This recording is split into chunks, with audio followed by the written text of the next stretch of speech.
বিএনপিকে তুড়ি মেরে উড়িয়ে দেয়া যাবে না, জাতীয়তাবাদী শক্তির বিরুদ্ধে অপপ্রচারের অভিযোগ নেতাদের। পেশি শক্তি ব্যবহার করে আর কেউ ক্ষমতায় আসতে পারবে না, হুঁশিয়ারি এনসিপি। বিএনপিকে এত সহজে তুড়ি মেরে উড়িয়ে দেওয়া যাবে। বিএনপি প্রমাণ করেছে ধ্বংসস্তূপ থেকে জেগে উঠতে জানে। আজকে যে প্রচার হচ্ছে, অপপ্রচার হচ্ছে, এর পেছনে কিন্তু একেবারে সুনির্দিষ্ট চক্রান্ত রয়েছে। কেউ কেউ শুধু ক্ষমতা চাইছে, শুধু দ্রুত নির্বাচন চাইছে, সংস্কার তাদের কাছে গুরুত্বপূর্ণ মনে হয় নাই।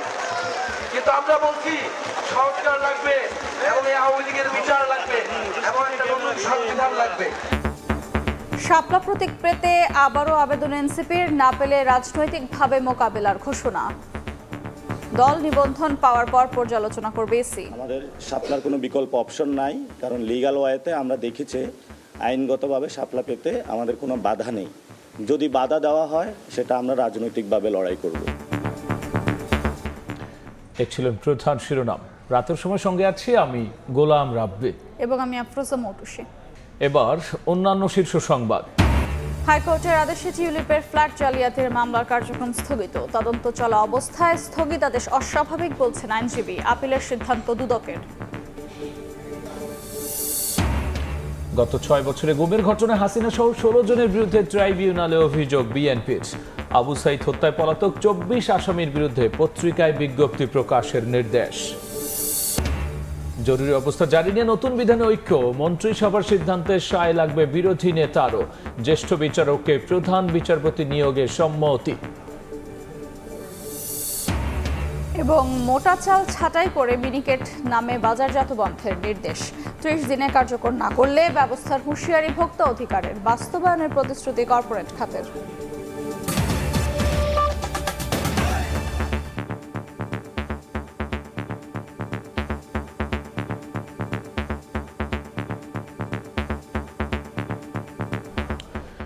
বিএনপিকে তুড়ি মেরে উড়িয়ে দেয়া যাবে না বলে মন্তব্য করেছেন বিএনপির মহাসচিব মির্জা ফখরুল ইসলাম আলমগীর। জাতীয়তাবাদী শক্তির বিরুদ্ধে অপপ্রচার চলছে বলেও এ সময় জানিয়েছেন তিনি। এদিকে দলের স্থায়ী কমিটির সদস্য আমির খসরু মাহমুদ চৌধুরী বলেছেন, যারা নির্বাচন বাধাগ্রস্ত করতে চায় জনগণ তাদেরকে প্রত্যাখ্যান করবে। রোববার দেশজুড়ে চলা নানা কর্মসূচিতে অংশ নেন বিএনপির শীর্ষ নেতারা। দল এবং ভারপ্রাপ্ত চেয়ারম্যান তারেক রহমানের বিরুদ্ধে অপপ্রচার সহ নির্বাচন পেছানোর জন্য পরিকল্পিত ষড়যন্ত্র চলছে বলে দাবি করেন নেতারা। বিকেলে গুলশানের একটি হোটেলে Tarique Rahman the hope of Bangladesh নামের বইয়ের মোড়ক উন্মোচন করে দলটির মহাসচিব মির্জা ফখরুল ইসলাম আলমগীর বলেন, বিএনপিকে তুড়ি মেরে উড়িয়ে দেওয়া যাবে না। দলটি বারবার প্রমাণ করেছে ধ্বংসস্তূপ থেকে কিভাবে জেগে উঠতে হয়। বিএনপিকে এত সহজে তুড়ি মেরে উড়িয়ে দেওয়া যাবে। বিএনপি প্রমাণ করেছে, প্রতিবার প্রমাণ করেছে যে বিএনপি সেই ধ্বংসস্তূপ থেকে জেগে উঠতে জানে। আজকে যে প্রচার হচ্ছে, অপপ্রচার হচ্ছে, এর পেছনে কিন্তু একেবারে সুনির্দিষ্ট চক্রান্ত রয়েছে। বাংলাদেশের জাতীয়তাবাদী শক্তিকে ধ্বংস করে দেওয়া। এদিন চট্টগ্রামে বিএনপির স্থায়ী কমিটির সদস্য আমির খসরু মাহমুদ চৌধুরী বলেন, যারা রাজনীতিকে কলুষিত করে নির্বাচন বাধাগ্রস্ত করতে চায় তাদের জনগণ প্রত্যাখ্যান করবে। আজকে যারা বাংলাদেশের রাজনীতিকে আবার কলুষিত করতে চাচ্ছে, বাংলাদেশের গণতান্ত্রিক প্রক্রিয়াকে বাধাগ্রস্ত করতে চাচ্ছে, বাংলাদেশের নির্বাচনী প্রক্রিয়াকে বাধাগ্রস্ত করতে চাচ্ছে, তাদেরকে বাংলাদেশের জনগণ প্রত্যাখ্যান করবে। এর আগে সকালে সিলেট মহানগর বিএনপির বিশেষ সভায় দলটির স্থায়ী কমিটির সদস্য ডাক্তার AZM জাহিদ হোসেন বলেন, যারা মব করে অভ্যস্ত তারাই মিটফোর্ডের ঘটনাটি ঘটিয়েছে। সরকার তার ভিতরে ঘাপটি মেরে থাকা আওয়ামী দূষরদেরকে নিয়ে চলছে বলেই আজকে তারা অন্যায়কারী তাদের ডানে বামে সামনে বসে থাকে, তাদেরকে তারা ধরেও না। উদ্দেশ্য একটাই, গণতন্ত্রকে যাতে ফেরত আসতে না পারে সেটিকে প্রলম্বিত করা। গেল 10 মাসে জুলাই হত্যার বিচার সরকার করতে পারেনি বলেও অভিযোগ করেন বিএনপি নেতারা। জনগণের সমর্থিত সরকার ছাড়া। শাতিলা শারমিন, সময় সংবাদ। এখান থেকে পরিত্রাণ। পেশি শক্তি ব্যবহার করে আর কেউ ক্ষমতায় আসতে পারবে না বলে হুঁশিয়ারি দিয়েছেন এনসিপির আহ্বায়ক নাহিদ ইসলাম। দেশ করতে এনসিপির জুলাই পদযাত্রার 13তম দিনে পিরোজপুরে একথা বলেন তিনি। কেউ কেউ শুধু ক্ষমতা চায় কিন্তু বিচার সংস্কার চায় না বলেও মন্তব্য করেন নাহিদ ইসলাম।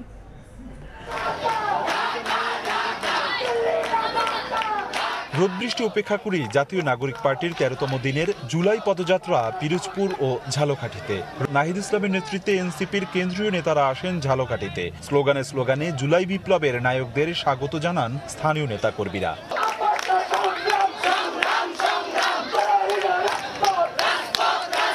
শহরের ফড়িয়াপট্টিতে পথসভায় বক্তব্যে এনসিপি আহ্বায়ক বলেন, জনগণের বিরুদ্ধে যারা দাঁড়াবে তাদের সঙ্গে ঐক্য করবে না এনসিপি। দেশে ভয়ের সংস্কৃতি করে প্রশাসন দলীয়করণের চেষ্টা চলছে বলেও মন্তব্য করেন নেতারা। এমন একটা রাজনৈতিক দল আমরা তৈরি করতে চাই যেই দলটা হবে গণমানুষের দল, যেই দলটা মানুষের সমস্যা নিয়ে কাজ করবে, মানুষের পাশে দাঁড়াবে, মানুষের মর্যাদা নিশ্চিত করবে। আমরা কোনো চাঁদাবাজদের, সন্ত্রাসীদের, দুর্নীতি মাফিয়া ব্যবসায়ীদের কোন দল হইতে চাই না। বাংলাদেশে মৌলিক সংস্কার এবং বিচার ছাড়া কোন সুষ্ঠু নির্বাচন আয়োজিত হতে পারবে না। এর আগে সকালে পিরোজপুরে পথসভায় নাহিদ ইসলাম বলেন, পেশি শক্তি ব্যবহার করে আর কেউ ক্ষমতায় আসতে পারবে না। কেউ শুধু ক্ষমতা চাইছে, শুধু দ্রুত নির্বাচন চাইছে, সংস্কার তাদের কাছে গুরুত্বপূর্ণ মনে হয় নাই। কিন্তু আমরা বলছি সংস্কার লাগবে এবং এই আওয়ামী লীগের বিচার লাগবে এবং একটা নতুন সংবিধান লাগবে। এই চাঁদাবাজদের অত্যাচারে তারা ব্যবসা করতে পারতেছে না ঠিক মতো। আপনারা ঢাকায় বিভৎসতম ঘটনাটা দেখেছেন, কিভাবে পাথর মেরে আমাদের এক ব্যবসায়ীকে দখলদারিত্বের অন্তর্গতদের কারণে মেরে ফেলা হয়েছে। এদিকে ঝালকাঠিতে প্রথমে ফায়ার সার্ভিসের মোড়, পরে শহীদ মিনার প্রাঙ্গণে এনসিপির পথসভা হওয়ার কথা থাকলেও বাধা দেন বৈষম্য বিরোধী কর্মীদের একাংশ। অপূর্ব অপু, সময় সংবাদ। আইনি বাধা নেই দাবি করে আবারও দলীয় প্রতীক হিসেবে শাপলা চেয়ে আবেদন করেছে জাতীয় নাগরিক পার্টি এনসিপি। সিইসির সঙ্গে বৈঠক শেষে দলটির নেতারা বলেছেন, কাঙ্ক্ষিত মার্কা না দিলে রাজনৈতিকভাবে মোকাবেলা করা হবে। এ সময় আওয়ামী লীগের নৌকা প্রতীক স্থগিত করারও দাবি জানিয়েছেন তারা। সম্প্রতি রাজনৈতিক দলের নিবন্ধন চেয়ে আবেদন করে তরুণদের রাজনৈতিক দল জাতীয় নাগরিক পার্টি এনসিপি। দলীয় প্রতীক হিসেবে শাপলা, কলম কিংবা মোবাইল ফোন বরাদ্দ চায় দলটি। কিন্তু 10 জুলাই ভোটের মার্কা হিসেবে শাপলা তালিকাভুক্ত না করার সিদ্ধান্ত নেয় ইসি। এ নিয়ে অসন্তোষ জানায় এনসিপি। এর মধ্যেই রোববার নির্বাচন ভবনে সিইসি এএমএম নাসির উদ্দিনের সঙ্গে বৈঠক করে এনসিপির প্রতিনিধি দল। দলের নিবন্ধন দলীয় প্রতীক প্রবাসীদের ভোটার করার উদ্যোগ নিয়ে আলোচনা করে দুপক্ষ। সোয়া 2 ঘন্টার বৈঠক শেষে ব্রিফিংয়ে এনসিপির আইনজীবী জানান, শাপলাকে দলীয় প্রতীক করতে আইনি বাধা নেই, তাই দলের পক্ষে নতুন করে আবেদন জমা দেওয়া হয়েছে। এ সময় আওয়ামী লীগের নিবন্ধন স্থগিত থাকার যুক্তি তুলে ধরে দলটির প্রতীকও স্থগিত করার দাবি জানান তিনি। নৌকাকে কিন্তু এখনো তালিকা থেকে বাদ দেওয়া হয়নি। তো আমরা এই বিষয়টি কমিশনের নজরে এনেছি যে আইনগতভাবে আপনারা নৌকাকে এই যে তালিকা, এই তালিকার ভিতরে রাখতে পারেন না যতক্ষণ না এটি সরকার তাদের এই আওয়ামী লীগের উপরে যে সাময়িক নিষেধাজ্ঞা আছে সেটি তুলে নেয়। শাপলাকে প্রতীক দেয়া না হলে রাজনৈতিকভাবে মোকাবিলা করার হুঁশিয়ারি দিয়ে এনসিপির মুখ্য সমন্বয়ক নাসির উদ্দিন পাটোয়ারি বলেন, নির্বাচনের আগেই ইসিকে পুনর্গঠন করতে হবে। আমাদের শাপলার কোনো বিকল্প অপশন নাই, কারণ লিগ্যাল ওয়েতে আমরা দেখেছি আইনগতভাবে শাপলা পেতে আমাদের কোনো বাধা নেই। যদি বাধা দেওয়া হয় সেটা আমরা রাজনৈতিকভাবে লড়াই করব। শাপলা প্রতীক চেয়ে সবার আগে আবেদন করে নাগরিক ঐক্য। তালিকাভুক্ত না থাকায় কেটলি পায় দলটি। 17 এপ্রিল ফের শাপলা প্রতীক চায় মাহমুদুর রহমান মান্নার দল। এর 2 মাস পর একই মার্কা চেয়ে আবেদন করে এনসিপি। কাউসারা চৌধুরী কুমু, সময় সংবাদ, ঢাকা। ব্রিটিশ এমপি টিউলিপ সিদ্দিকের ফ্ল্যাট জালিয়াতির মামলার কার্যক্রম স্থগিত হওয়া নিয়ে তোলপাড় দুদকে। তদন্ত চলা অবস্থায় স্থগিতাদেশ অস্বাভাবিক বলছেন আইনজীবী। হাইকোর্টের আদেশের বিরুদ্ধে আপিলের সিদ্ধান্ত নিয়েছেন তারা। সম্প্রতি হাইকোর্টের একটি বেঞ্চ খসরুজ্জামান নামের এক আসামির আবেদনে রুল জারির পাশাপাশি 3 মাসের জন্য স্থগিতাদেশ দেন। তাসলিম তৌহিদের রিপোর্ট। গুলশানে ইস্টার্ন হাউজিংকে অনৈতিকভাবে প্লট নির্মাণের সুযোগ করে দিয়ে ব্রিটিশ এমপি টিউলিপ সিদ্দিক একই ভবনে বিনামূল্যে ফ্ল্যাট গ্রহণ করেন। চলতি বছরের 15 এপ্রিল এ ঘটনায় টিউলিপ সিদ্দিকের পাশাপাশি রাজুকের সাবেক 2 কর্মকর্তা শাহ খসরুজ্জামান ও সরদার মোশাররফ হোসেনের বিরুদ্ধে মামলা করে দুদক। মামলার তদন্ত যখন একেবারে শেষ পর্যায়ে তখনই আইনজীবীর এক চিঠিতে হতবাক দুদক। হাইকোর্টের দুদক আইনজীবীর চিঠিতে বলা হয়, সাবেক রাজুক কর্মকর্তা শাহ খসরুজ্জামানের রিটের পরিপ্রেক্ষিতে গত 8 জুলাই বিচারপতি মোহাম্মদ আলীর সমন্বয়ে গঠিত হাইকোর্টের দ্বৈত বেঞ্চ মামলাটি 3 মাসের জন্য স্থগিত করে রুল জারি করেছেন। সাবেক জেলা জজ ও হাইকোর্টের এই আইনজীবী বলছেন, তদন্ত চলা অবস্থায় এ ধরনের আদেশ অস্বাভাবিক। মামলার যদি চার্জশিট হয়ে না থাকে, শুধুমাত্র ইনকোয়ারি চলতে থাকে, এমত অবস্থায় লর্ডশিপস কেন এটা পুরো টেস্টে করেছেন এটা পুরো রেকর্ড না দেখে বলা যাবে না। নর্মালি তো একটু ব্যাপার হয়, যেহেতু ইনভেস্টিগেশন চলতেছে, ইনভেস্টিগেশন স্টে করা যায় না। চার্জশিটের আগে প্রসিডিং স্টে করা মানে বিচারটা আর চলবে না, আগাবে না, ইনকোয়ারিই হবে না। বিষয়টি জানতে চাওয়া হয় দুদকের সংশ্লিষ্ট আইনজীবীর কাছে। তার জবাব, ক্ষুব্ধ তারা। আদেশ বাতিল চেয়ে যাওয়া হবে আপিল বিভাগে। ওটা অ্যাপিলেট ডিভিশনে গেছে। হ্যাঁ, ওটা এটা কোনো গ্রাউন্ড হয় না, স্টে করা যায় না আমার মতে। কোর্ট তো ইনভেস্টিগেশন বন্ধ করে দিচ্ছে স্টে করে। কোর্ট সেটা তো পারে না, কোর্ট পারে না, কিন্তু কোর্ট আমাদের দিয়ে দিচ্ছে। সেজন্য আমার এটা গ্রাউন্ড ছিল যে আপনি এখন পারেন না, যদি তার কোনো গ্রাউন্ড থাকে আগে কগনিজেন্স হোক। উচ্চ আদালতের এই আদেশের কারণে থমকে গেছে টিউলিপের মামলার পুরো তদন্ত কাজ। যদিও দুদক আইনজীবী জানিয়েছেন, টিউলিপ সহ 3 আসামির বিরুদ্ধে হওয়া মামলার কার্যক্রম স্থগিত নাকি শুধু আবেদনকারী খসরুজ্জামানের বিরুদ্ধে তদন্ত বন্ধ থাকবে তা জানা যাবে হাইকোর্টের লিখিত আদেশ প্রকাশের পর। খসরুজ্জামান নিজে অ্যাপ্লাই করছে শুধু তার জন্য, কারণ তার গ্রাউন্ডটা বলতেছে যে সে এই মামলাতে অ্যাডভোকেটের যে অ্যাডভোকেসি করেছে, he has given his opinion, তো সুতরাং তার জন্য তাকে ধরা যায় না সে এই ওপিনিয়নটা। তারপরে এখন মাত্র এফআইআর স্টেজে আছে। এদিকে টিউলিপ সংশ্লিষ্ট এই মামলাটি সচল করতে আপিল সহ অন্যান্য পদক্ষেপ নিতে তোড়জোড় শুরু করেছে দুদক। তাসলিম তৌহিদ, সময় সংবাদ, ঢাকা। 2019 থেকে 2024 সাল পর্যন্ত গুমের ঘটনায় শেখ হাসিনা সহ 16 জনের বিরুদ্ধে ট্রাইব্যুনালে অভিযোগ করেছে বিএনপি। এদিকে জুলাই অভ্যুত্থানের প্রথম শহীদ আবু সাঈদ হত্যা মামলায় বেরবির সাবেক ভিসি হাসিবুর সহ পলাতক 24 জনকে হাজির হতে পত্রিকায় বিজ্ঞপ্তি প্রকাশের নির্দেশ দিয়েছেন আন্তর্জাতিক অপরাধ ট্রাইব্যুনাল 2। অন্যদিকে 5 আগস্ট আশুলিয়ার 6 লাশ পোড়ানোর মামলায় শুনানি পিছিয়ে বুধবার ধার্য করেছেন ট্রাইব্যুনাল।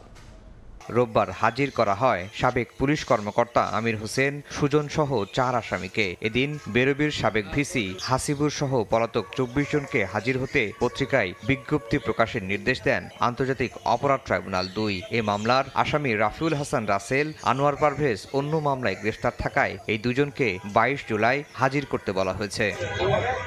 এদিন আশুলিয়ায় 6 লাশ পোড়ানোর মামলায় সাবেক পুলিশ কর্মকর্তা আব্দুল্লাহিল কাফি, শহীদুল ইসলাম সহ 8 আসামিকে হাজির করা হয় ট্রাইব্যুনালে। এই মামলার শুনানি পিছিয়ে বুধবার ধার্য করা হয়েছে। গত 2 জুলাই লাশ পোড়ানোর মামলায় আনুষ্ঠানিক অভিযোগ আমলে নেয় ট্রাইব্যুনাল। এই মামলায় পলাতক সাবেক এমপি সাইফুল সহ 8 জন। এই মামলাতে 8 জন আসামি কাস্টডিতে আছে, আর 5 জন আসামির ওয়ারেন্ট এক্সিকিউশন রিপোর্ট এখনও ট্রাইব্যুনালে আসেনি, এসে পৌঁছায়নি।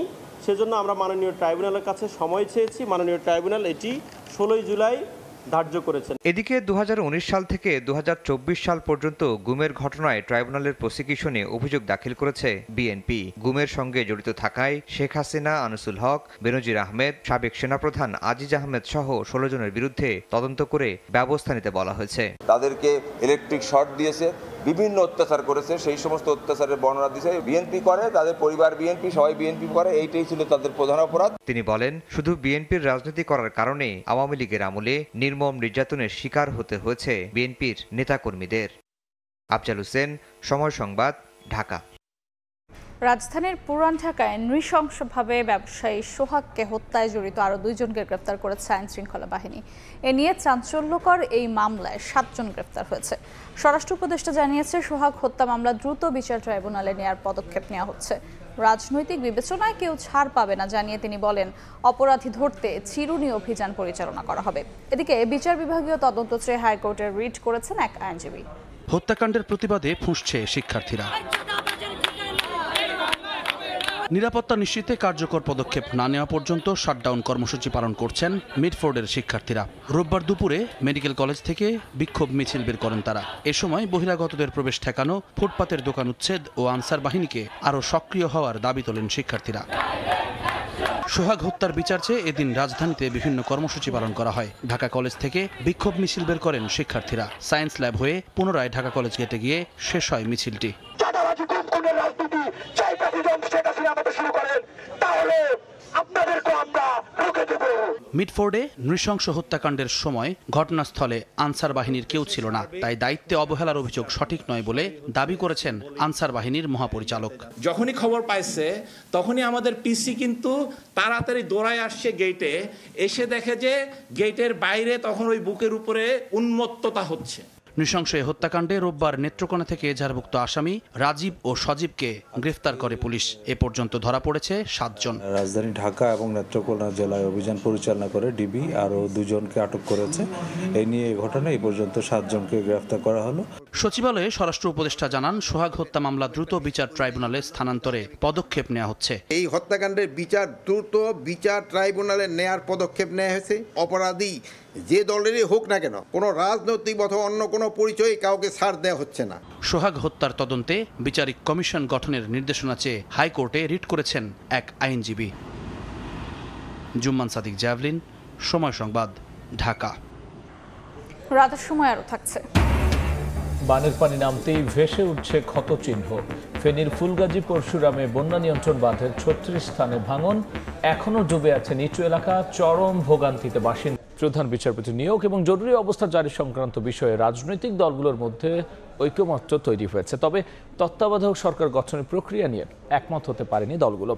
দিনভর আলোচনা শেষে ঐকমত্য কমিশনের সহ সভাপতি অধ্যাপক আলী রিয়াজ বলেছেন, আলোচনার অগ্রগতি অব্যাহত থাকলে চলতি মাসের শেষ নাগাদ জাতীয় সনদ তৈরি করবে কমিশন। মৌলিক সংস্কার বাস্তবায়নে রাজনৈতিক দলগুলোর সঙ্গে ধারাবাহিক বৈঠক করছে জাতীয় ঐকমত্য কমিশন। রোববার বেলা 11টায় শুরু হয় দ্বিতীয় দফার 12 দিনের সংলাপ।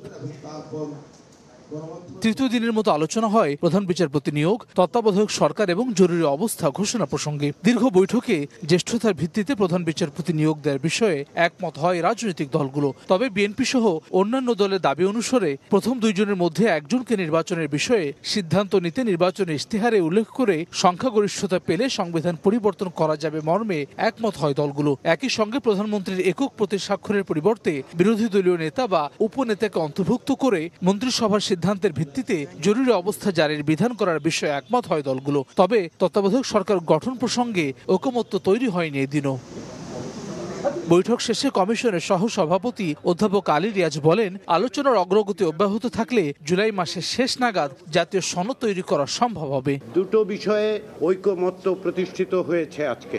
এর একটি হচ্ছে প্রধান বিচারপতি নিয়োগ সংক্রান্ত, অপরটি হচ্ছে জরুরি অবস্থা ঘোষণা সংক্রান্ত। অগ্রগতি অব্যাহত রেখে আমরা জুলাই মাসের শেষ নাগাদ একটি জাতীয় সনদে উপনীত হতে পারব। বিচার বিভাগকে বাদ দিয়ে তত্ত্বাবধায়ক সরকার গঠনে একমত হওয়ার কথা জানালেও গঠন প্রক্রিয়া নিয়ে ভিন্ন মত জানায় দলগুলো। বিচারাঙ্গনকে তত্ত্বাবধায়ক সরকারের নিয়ে আসার কারণে যে পলিটিসাইজ করা হয়েছে সেটির বিরোধী। জরুরি অবস্থার রাজনৈতিক ব্যবহার, অপব্যবহার, এটা বন্ধ হওয়ার একটা জায়গায় আমরা পৌঁছতে পেরেছি।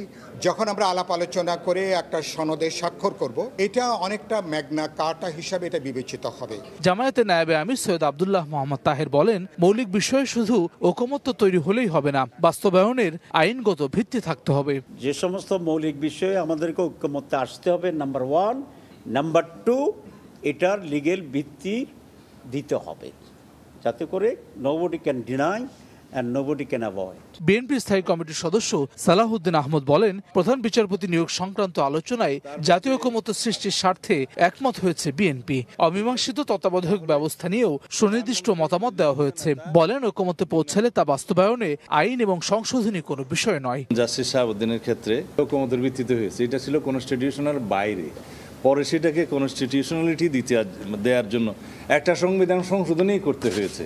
ঐকমত্যে পৌঁছালে আইন এবং সংশোধনী কোনো বিষয় না। সংবিধান, নির্বাচন ব্যবস্থা, বিচার বিভাগ, দুদক ও জনপ্রশাসন সংস্কার কমিশনের 166টি সুপারিশের বিষয়ে 57টি সংলাপ করেছে জাতীয় ঐকমত্য কমিশন।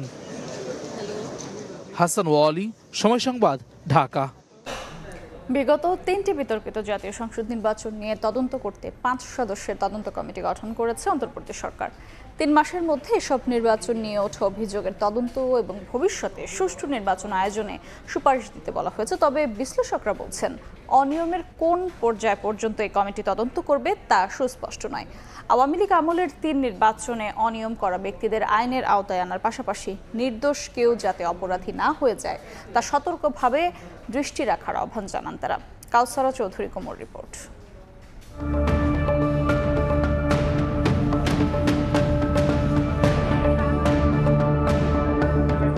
কিছুটা কেন্দ্র আক্রান্ত হয়েছে। নির্বাচন 2018 একটু স্বস্তিদায়ক মনে হয়েছে। 2014 সালের 10ম, 2018 সালের 11 ও 2024 সালের দ্বাদশ জাতীয় সংসদ নির্বাচন বাংলাদেশের নির্বাচনের ইতিহাসে ব্যাপকভাবে আলোচিত ও সমালোচিত। 10ম জাতীয় নির্বাচনকে বিনা ভোটের বিনা প্রতিদ্বন্দ্বিতার নির্বাচন বলা হয়। একাদশ সংসদ নির্বাচনে রাতেই ভোট হয়ে গিয়েছিল বলে অভিযোগ আছে। আর দ্বাদশ জাতীয় সংসদ নির্বাচনকে বলা হয় ডামি নির্বাচন। অন্তর্বর্তী সরকার দায়িত্ব নেওয়ার পর এই 3টি নির্বাচনের সাথে যুক্ত ব্যক্তিদের বিচার করা সহ নির্বাচনগুলো নিয়ে তদন্ত করার দাবি ওঠে বিভিন্ন মহল থেকে। এরই মধ্যে সাবেক 2 প্রধান নির্বাচন কমিশনার KM নুরুল হুদা ও কাজী হাবিবুল আউয়ালকে এক মামলায় গ্রেফতার করা হয়েছে। অন্তর্বর্তী সরকার 26 জুন বিগত 3টি নির্বাচন নিয়ে উত্থাপিত অভিযোগ তদন্তে হাইকোর্ট বিভাগের একজন সাবেক বিচারপতির নেতৃত্বে 5 সদস্যের কমিটি করেছে। কমিটিতে সাবেক আমলা, বিশ্ববিদ্যালয়ের শিক্ষক, আইনজীবী ও নির্বাচন বিশেষজ্ঞ রাখা হয়েছে। 30 সেপ্টেম্বরের মধ্যে নির্বাচনের অভিযোগ তদন্ত করে সংশ্লিষ্ট সকল পক্ষের দায় পর্যালোচনা করার পাশাপাশি ভবিষ্যতে সুষ্ঠু নির্বাচন আয়োজনে সুপারিশ তাদের প্রতিবেদনে তুলে ধরবেন। এই ধরনের কমিটি যখন হবে তখন এটা কোন আইনের অধীনে কাজ করবে, সে আইনটা কি? রাষ্ট্রবিজ্ঞানী সাব্বির আহমেদ বলেন, সংশ্লিষ্ট সকলের পাশাপাশি সকল রাজনৈতিক দলের দায়ও মূল্যায়ন করতে হবে প্রশ্নবিদ্ধ নির্বাচন আয়োজনে। আইনেরও কিছু লুপহোলস আছে, খালি তো আপনার সদিচ্ছার উপরে ছেড়ে দিলে হবে না। কেন বিরোধী দল এত ব্যাপক হারে বয়কট করলো? এইরকম ব্যাপক হারে বিশ্বে কোথাও আছে কিনা নির্বাচন বয়কট করার সিদ্ধান্ত? এটা আমার জানা নাই। তিনি বলেন, সাবেক সিইসিদের বয়ান এই কমিটির শোনা উচিত। দায়িত্ব পালনের ব্যর্থতা বের করতে হবে। যেখানে নির্বাচন কমিশনের সামনে কি অপশন ছিল যে আপনার এই যে গভর্নমেন্টের ওয়ার্ডার ভায়োলেট করার, তার কাছে কোনো অপশন ছিল কি না, সেই অপশনগুলো সে কাজে না লাগাইতে পারল নাকি? নির্বাচন পর্যবেক্ষক মুনিরা খান বলেছেন, নির্বাচন আয়োজনে যুক্ত কোন পর্যায়ের কর্মকর্তা পর্যন্ত তদন্ত হবে তা নিয়ে কিছু বলা নেই। তারা কি শুধুমাত্র নির্বাচন কমিশন এবং কমিশনে যারা বসে আছে তাদের বিচার করবে? প্রিজাইডিং অফিসার বলি, রিটার্নিং অফিসার বলি, ল অ্যান্ড অর্ডার সিচুয়েশন যারা দেখে যায় তাদের কথা বলি, সবাইকে কি বিচারের আওতায় আনবো? আগামী জাতীয় নির্বাচনকে প্রশ্নের ঊর্ধ্বে রাখতে কমিটিকে সঠিকভাবে তদন্ত করার আহ্বান জানান এই নির্বাচন পর্যবেক্ষক। বলেন, নির্বাচন কমিশনকে স্বাধীনভাবে কাজ করতে না দিলে আবারও হারাবে ভোটের স্বচ্ছতা। কাউসারা চৌধুরী কুমু, সময় সংবাদ, ঢাকা। চালের বাজার অস্থিরতার মধ্যেই কর্পোরেট খাতকে মিনিকেট বাজারজাত বন্ধের নির্দেশ দিয়েছে ভোক্তা অধিদপ্তর। 30 দিনের মধ্যে কার্যকর না করলে এ বিষয়ে কঠোর ব্যবস্থা নেওয়ার হুঁশিয়ারি দিয়েছেন সংস্থাটির মহাপরিচালক। রোববার কারওয়ান বাজারে মত বিনিময় সভায় সিদ্ধান্ত বাস্তবায়নের প্রতিশ্রুতি দেন কর্পোরেট প্রতিষ্ঠানের প্রতিনিধিরা। ধানের জাত নেই, অথচ মিনিকেট চালে সয়লাভ বাজার। মূলত মোটা চাল ছাঁটাই ও পলিশ করে মিনিকেট নামে বাজারজাত করা হচ্ছে। 85 টাকা কেজি দরে এই চাল কিনে ঠকছেন ভোক্তা। এই অবস্থায় মিনিকেট নামে চাল বাজারজাত করা প্রতারণার শামিল উল্লেখ করে তা সরবরাহ বন্ধে কয়েক দফা উদ্যোগ নেয় সরকার, যদিও কাজের কাজ কিছুই হয়নি। এমন প্রেক্ষাপটে মিনিকেট চাল নিয়ে আবারও নতুন সিদ্ধান্তের কথা জানালো ভোক্তা অধিকার সংরক্ষণ অধিদপ্তর। আগামী 15 দিনের মধ্যে একটা ব্যবস্থা নেওয়া, যেটা সংশোধনমূলক ব্যবস্থা, সেটা হলো প্রধানত আমি বলবো যে এই ধরনের অনুযায়ী যেটা নীতিমালার সাথে বাধ্যত, আপনাদের কথা অনুযায়ী বাধ্যত সাংঘর্ষিক মনে হচ্ছে। আপনারা হ্যান্সফোর্ড ফ্রম টুডে আর এই নামে কোনো বস্তা বাজারজাত করবেন না। সরকারি সিদ্ধান্ত মেনে ধানের প্রকৃত নামেই চাল বাজারজাত করার প্রতিশ্রুতি দিয়েছে কর্পোরেট প্রতিষ্ঠানগুলো। তবে এক্ষেত্রে কৃষক ও মিল পর্যায়ে ধানের জাতের সত্যতা নিশ্চিত করার দাবি জানান তারা। ধান গবেষণা অনুযায়ী মিনিকেট বলে কিছু নাই, কিন্তু কৃষক কিন্তু মিনিকেট চাষ করতেছে, কৃষক মিনিকেট বিক্রি করতেছে, ট্রেডাররা মিনিকেট বিক্রি করতেছে, আমরা মিনিকেট কিনতেছি এবং আমরা মিনিকেট চাউল বিক্রি করতেছি। যখন আমরা জিরাশাল নামে ব্যাগে দিয়েছি, জুট ব্যাগে, এটা গ্রহণযোগ্যতা পায়নি কাস্টমারের কাছে। আমরা যেহেতু বাজারে যখন যাচ্ছি তখন এটাকে জিরা ধান বলছে, তা আমরা যদি জিরা ধান নামেও যদি জিরা চাল নামেও লিখি তাহলে আবার কিন্তু অনুমোদিত যে শব্দ ওই শব্দ দ্বারা সাপোর্ট করে না। এমন দাবির মুখে প্রতিটি জেলায় ডিসিদেরকে অননুমোদিত চাল সরবরাহ ঠেকাতে কঠোর হওয়ার নির্দেশনা দেওয়া হবে বলে জানান ভোক্তার ডিজি। আজকে আমি সব ডিসিকে ফোন করে বলবো যে যার যার ডিস্ট্রিক্টে মিল থেকে। MS আরিফিন, সময় সংবাদ, ঢাকা। সিন্ডিকেটের তৎপরতা ছাড়াই চলতি বছর হজ ব্যবস্থাপনায় সব কার্যক্রম সম্পন্ন হয়েছে বলে জানিয়েছেন ধর্ম উপদেষ্টা। বলেন, এবার সৌদিতে বাড়ি ভাড়া ও সার্ভিস চার্জ কমায় প্রথমবার সরকারি প্যাকেজের উদ্ধৃত 8,28,90,183 টাকা ফেরত পাচ্ছেন হাজিরা। আর হজ করতে গিয়ে 45 জন মারা গেছেন বলেও জানান তিনি। চলতি বছর হজ ব্যবস্থাপনায় সংশ্লিষ্টরা সহ 87,200 জন পবিত্র হজ পালনে সৌদি আরব যান। হজের সব আনুষ্ঠানিকতা শেষে এরই মধ্যে দেশে ফিরেছেন 87,145 জন।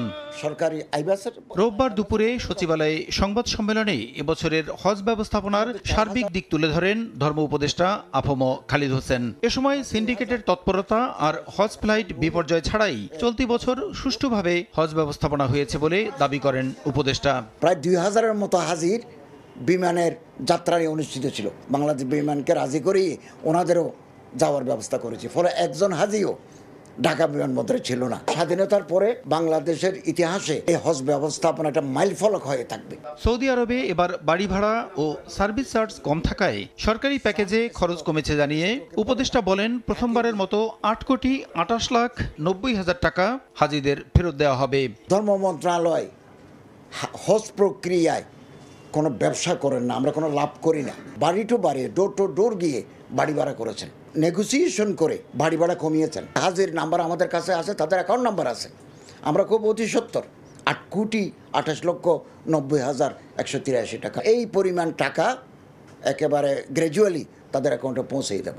হজ করতে গিয়ে শারীরিক নানা জটিলতায় 45 জন হজযাত্রী মারা গেছেন এবং 9 জন সৌদির বিভিন্ন হাসপাতালে চিকিৎসাধীন বলে জানান ধর্ম উপদেষ্টা। 45 জন হাজি মারা গেছেন। প্রসূন আশিস, সময় সংবাদ, ঢাকা।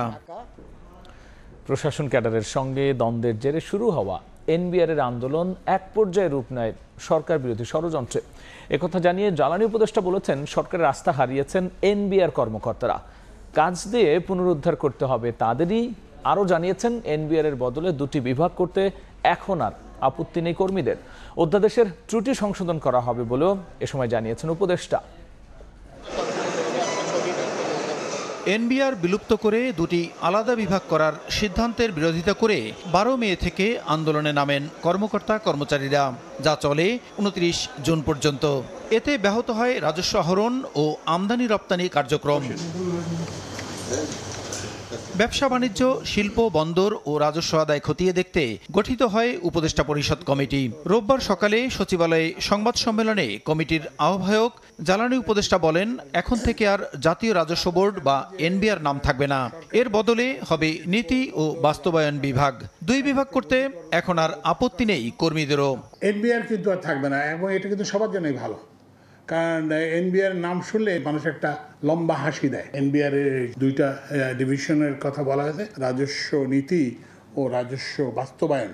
এই 2টা বিভাগের যে সচিব কে হবে, এই জন্য একটা নীতিমালা করতে হবে। আন্দোলন করে এনবিআর কর্মকর্তারা অর্থনীতি ক্ষতিগ্রস্ত করে সরকারের আস্থা হারিয়েছেন বলে মন্তব্য করেন উপদেষ্টা। বলেন, প্রশাসন ক্যাডারের সঙ্গে দ্বন্দ্বের জেরে শুরু হওয়া আন্দোলন এক পর্যায়ে রূপ নেয় সরকার বিরোধী ষড়যন্ত্রে। সমস্যাটার সূত্রপাত হচ্ছে যে বিসিএস প্রশাসন ক্যাডারের সঙ্গে অন্যান্য ক্যাডারের যে বিরোধ। প্রথমে একটা নিরীহ আন্দোলন, একটা ক্যাডারের সমস্যা, ক্যাডারের প্রসপেক্ট, তো পরে এটা কিন্তু সরকার বিরোধী আন্দোলনে পরিণত হয়েছে। শুধুমাত্র 2টি ক্যাডারের সদস্য নিয়ে রাজস্ব নীতি ও রাজস্ব বিভাগ গঠিত হবে, আমরা কমিটি থেকে মনে করি যে এটাও গ্রহণযোগ্য না। প্রশাসন ক্যাডারের খবরদারি, এটাও গ্রহণযোগ্য না। অধ্যাদেশটাতে কিছু মৌলিক ত্রুটি আছে, সেই ত্রুটিগুলি আমরা সংশোধনের জন্য সরকারকে পরামর্শ দেব। শুধু এনবিআর নয়, ভবিষ্যতে অন্য কোনো সংস্থা বা প্রতিষ্ঠানে কেউ যাতে সেবা বন্ধ করে আন্দোলন করতে না পারে সেজন্য ব্যবস্থা নেওয়া হবে বলেও জানান উপদেষ্টা। আমরা এগুলো প্রসূন আশিস, সময় সংবাদ, ঢাকা। গণহত্যার নির্দেশদাতা হিসেবে শেখ হাসিনা ও তার দোসর ঢাকা বিশ্ববিদ্যালয়ের নীল দলের শিক্ষকদের যথাযথ শাস্তি নিশ্চিতের দাবি জানিয়েছে ঢাকা বিশ্ববিদ্যালয়ের শিক্ষকদের সংগঠন সাদা দল। সকালে অপরাজেয় বাংলার পাদদেশে অনুষ্ঠিত মানববন্ধন থেকে সাদা দলের শিক্ষকরা বলেন, জুলাই গণ অভ্যুত্থান ঠেকাতে ফ্যাসিস্ট শেখ হাসিনা যখন গণহত্যার উন্মাদনায় মেতে ওঠেন, ঠিক তখনই শিক্ষার্থীদের বিরুদ্ধে অবস্থান নিয়ে ঢাকা বিশ্ববিদ্যালয়ের কিছু শিক্ষক জঘন্যভাবে উস্কানি দেন।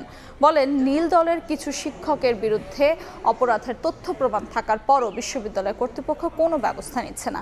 এরই মধ্যে প্রশাসন সামাজিক বিজ্ঞান অনুষদে ফ্যাসিস্টদের পুনর্বাসন করেছে বলে অভিযোগ করেন সাদা দলের শিক্ষকরা।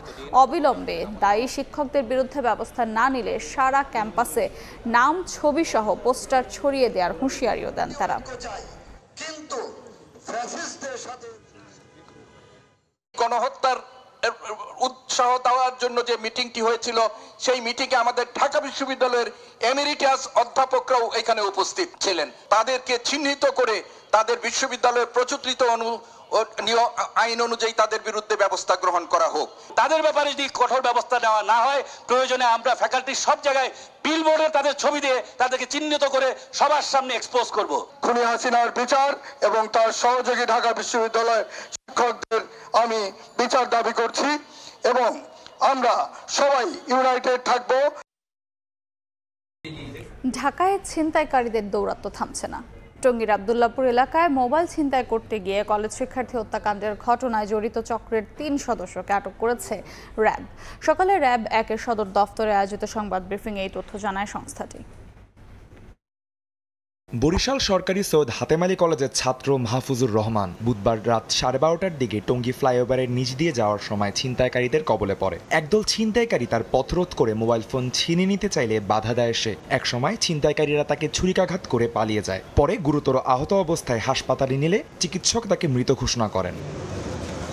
কোনো সিসিটিভি ফুটেজ না থাকায় শুরুতে তদন্তে কোনো ক্লু ছিল না বলে জানায় র্যাব। পরে গোয়েন্দা নজরদারির মাধ্যমেই চোরাই মার্কেটে বিক্রি হওয়া মোবাইল ফোনের সূত্র ধরে রাকিব নামে এক চোরাই মোবাইল ব্যবসায়ীকে গ্রেফতার করা হয়। তার দেয়া তথ্যের ভিত্তিতে টঙ্গী মাজার বস্তিতে অভিযান চালিয়ে পেশাদার ছিনতাইকারী রাশেদ ও পলাশকে আটক করে র্যাব। উদ্ধার করা হয় হত্যাকাণ্ডে ব্যবহৃত ছুরি ও মোবাইল। ছিনতাইকারীদের ছুরিকাঘাতে তার পায়ে রক্তাক্ত জখম হয়। রোববার ব্রিফিংয়ে র্যাব জানায়, পরিকল্পিত হত্যাকাণ্ড না হলেও ছিনতাইয়ের সময় বাধা দেওয়ায় মাহফুজ খুনের শিকার হয়। অপরাধীরা বারবার জামিনে বেরিয়ে এসে একই অপরাধে জড়িয়ে পড়ছে বলে জানায় র্যাব। এটা কোনো পরিকল্পিত হত্যাকাণ্ড না, এটা আমার সত্যটাই স্বীকার করতে হবে।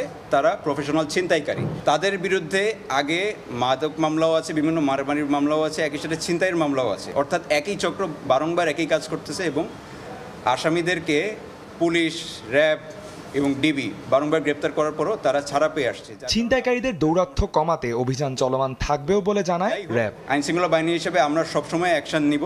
আদনান তুর্য, সময় সংবাদ, ঢাকা। ঢাকার বাইরে সিএনজি অটোরিকশা রাজধানীতে চলাচলের দাবিতে বিআরটিএ কার্যালয়ের সামনে অবস্থান নেন চালকরা। 6 ঘন্টারও বেশি সময় ধরে বনানীর বিআরটিএ ভবনের সামনে সড়ক অবরোধ করে রাখায় চরম দুর্ভোগে পড়েন সে সময় সাধারণ মানুষ। সেনাবাহিনীর হস্তক্ষেপে সন্ধ্যা 6:30টার দিকে যান চলাচল শুরু হয়।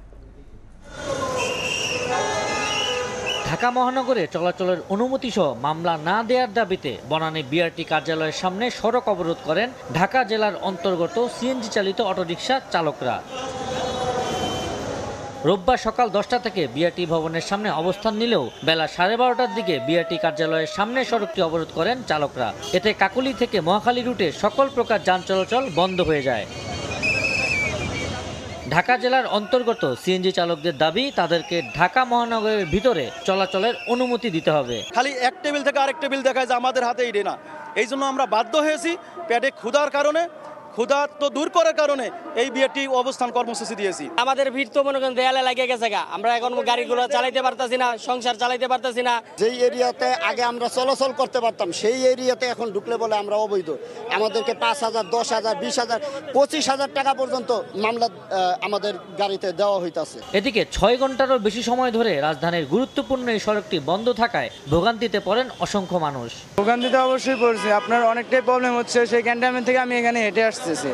সো আপনার পুরো রাস্তাটাই জ্যাম এন্ড আপনার ওদিকে তো আরো বেশি জ্যাম। অনেক ভোগান্তি হয়েছে, যেমন আমরা 2 ঘন্টা প্রায় জ্যামে ছিলাম। যাদের কিছু মনে হচ্ছে তারা হচ্ছে আন্দোলন করছে, তো আমরা যারা সাধারণ মানুষজন আছি আমরা ভোগান্তিতে পড়ি, এটা করাটা আসলে ঠিক না। পরে সন্ধ্যা 6:30টার দিকে সেনাবাহিনীর হস্তক্ষেপে সড়ক থেকে সরে যান বিক্ষোভকারীরা। এতে ধীরগতিতে শুরু হয় যান চলাচল। তবে তখনও তারা বিআরটি কার্যালয়ের সামনে অবস্থান করেন।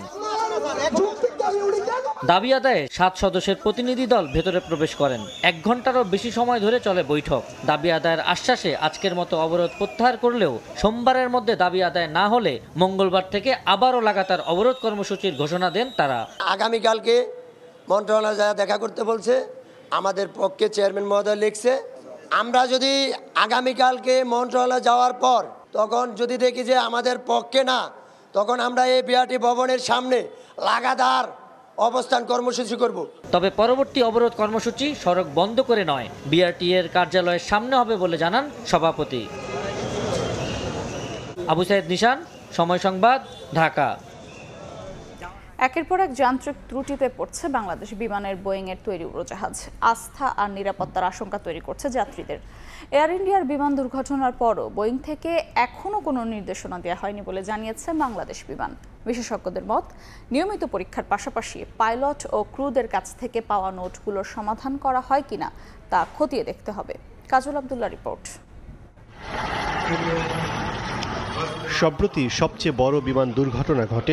এরপরই বেশ নড়েচড়ে বসে বিশ্বজুড়ে বোয়িংয়ের 787 মডেলের উড়োজাহাজ ব্যবহার করা এয়ারলাইন্সগুলো। তবে অন্যান্যদের মতো দুর্ঘটনা পরবর্তী এখনো কোনো নির্দেশনা পায়নি বাংলাদেশও।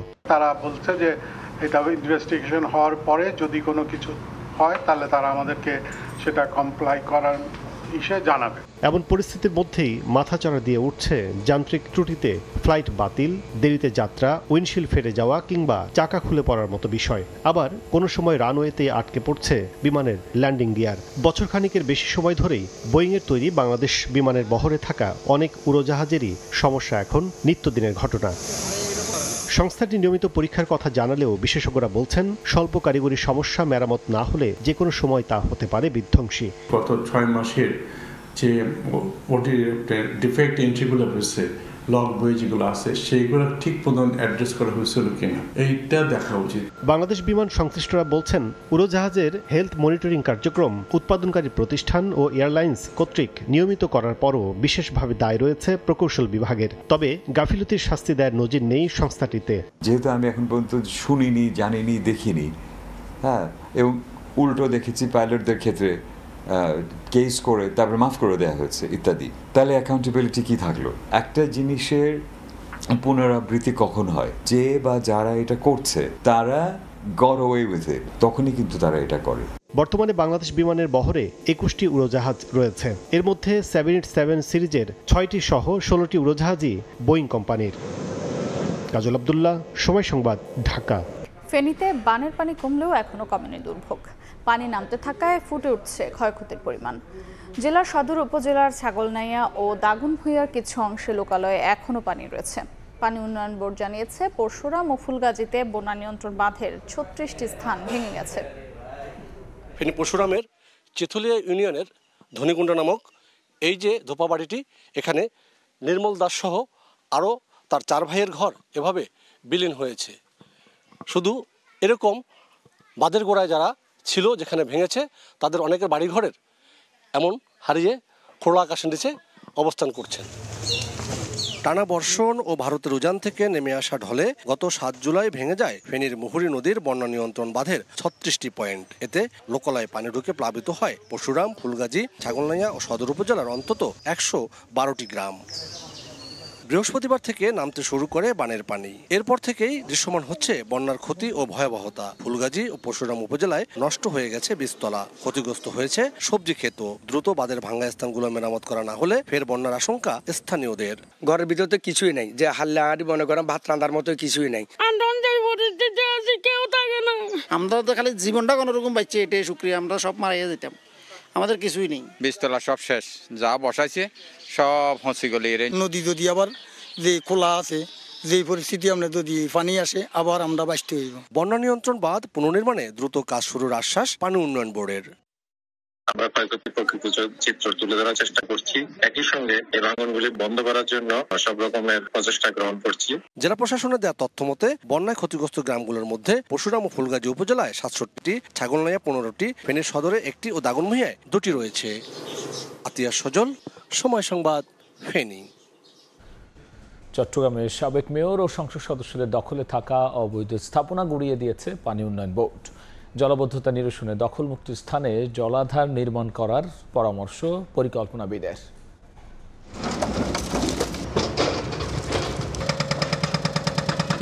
বুলডোজার আর এক্সকেভেটর দিয়ে ভেঙে দেওয়া হচ্ছে অবৈধ স্থাপনা, উদ্ধার করা হচ্ছে বেদখল জায়গা। চট্টগ্রামের উত্তর হালিশহর থেকে উত্তর কাট্টলী পর্যন্ত পানি উন্নয়ন বোর্ডের মালিকানাধীন লিংক রোডের দুই পাশে গড়ে ওঠা 40 একরের বেশি জায়গা এতদিন দখল করেছিলেন সাবেক মেয়র মঞ্জুর আলম, সাবেক সংসদ সদস্য দিদারুল আলম সহ আওয়ামী লীগ সরকারের দাপুটে নেতা এবং বিভিন্ন শিল্প গ্রুপ। এর আগে বেশ কয়েকবার উদ্যোগ নিলেও নানা বাধাই উচ্ছেদ করতে পারেনি পানি উন্নয়ন বোর্ড। তবে রাজনৈতিক পট পরিবর্তনের পর অবৈধ রেস্তোরাঁ, গ্যারেজ, মিনি স্টেডিয়াম সহ বিভিন্ন প্রতিষ্ঠান ভেঙে ফেলা হয়। 40 একর জায়গার টার্গেট নিয়েছি আমরা 3 দিনের মধ্যে। আর এটার মধ্যে আমরা দেখলাম যে মিনি স্টেডিয়ামটা রয়েছে। 3 দিন কর্মসূচির প্রথম দিনে রোববার সকালে জেলা প্রশাসন, পুলিশ ও সেনাবাহিনী সদস্যদের নিয়ে এই উচ্ছেদ অভিযান পরিচালনা করা হয়। আমাদের যে জায়গাগুলো বিরোধপূর্ণ এবং বিরোধপূর্ণ ছাড়া সেই জায়গাগুলো আমরা ডিমার্কেট করে দিয়েছি আগেই এবং খুব শান্তিপূর্ণভাবে আমরা এখানে আমাদের উচ্ছেদ কার্যক্রম পরিচালনা করছি। দখলমুক্ত করা বিস্তীর্ণ জায়গায় জলাধার করা গেলে নগরীর জলাবদ্ধতা শতভাগ নিরসন করা সম্ভব বলে মনে করেন নগর পরিকল্পনাবিদ। জলাধার যদি নির্মাণ করা হয় তাহলে এই পানিগুলো এখানে আসলে তাহলে জলাবদ্ধতা চট্টগ্রাম শহরের জলাবদ্ধতা প্রায় 100% কমে যাবে। দখলমুক্ত জায়গা কাঁটাতার দিয়ে ঘিরে ফেলে পানি উন্নয়ন বোর্ড, যাতে নতুন করে কেউ দখল করতে না পারে। পার্থপ্রতিম বিশ্বাস, সময় সংবাদ, চট্টগ্রাম। এ পর্যায়ে শীর্ষ সংবাদ জানিয়ে দিচ্ছি আরেকবার। বিএনপিকে তুড়ি মেরে উড়িয়ে দেয়া যাবে না, জাতীয়তাবাদী শক্তির বিরুদ্ধে অপপ্রচারের অভিযোগ নেতাদের। পেশি শক্তি ব্যবহার করে ক্ষমতায় আসা যাবে না, হুঁশিয়ারি এনসিপির। শাপলা প্রতীক পেতে আবারও আবেদন এনসিপির, না পেলে রাজনৈতিকভাবে মোকাবেলার ঘোষণা নেতাদের। দল নিবন্ধন পাওয়ার পর পর্যালোচনা করবে ইসি। এবং হাইকোর্টের আদেশে টিউলিপের ফ্ল্যাট জালিয়াতির মামলার কার্যক্রম স্থগিত, তদন্ত চলা অবস্থায় স্থগিতাদেশ অস্বাভাবিক বলছেন আইনজীবী। আপিলের সিদ্ধান্ত দুদকের।